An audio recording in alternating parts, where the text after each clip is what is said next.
So guys, maghugas na. Ang hugas na plato. Isa na kakamot akong gamiton. Kaya may naman na nga hugasan. Ito naman ni Shiras-wasan.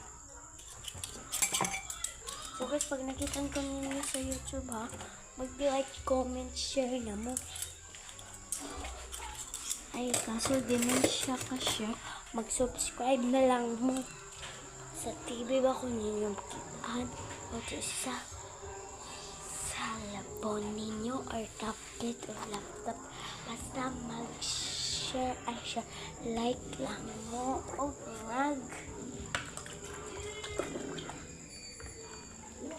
subscribe. Sige na. Kaya nyo lang gusto po mo. Basic naman mag-subscribe. So, pupunasan na po natin. Tapos,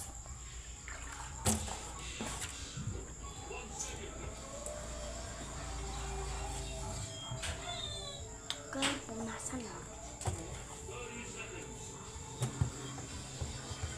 Lulutin natin yung dumi. Yak yun.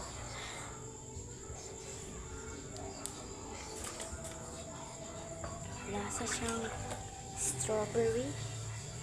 Try nyo yan. Para makaano tayo. Ano kaya ng strawberry.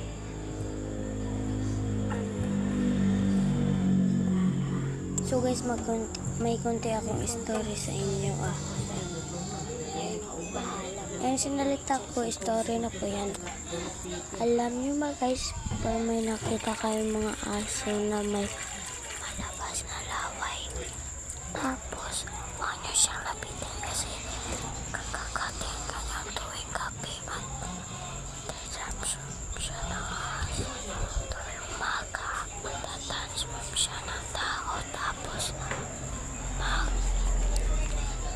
magkakapi ng alas kalahati ng gabi 12 AM tapos dapat huwag kayo lumabas ng bahay kasi marumi kasi ninyo lang yung tapos nanghanap kayo ng plastic para hihiran pero na lang po kayo mag-umihi.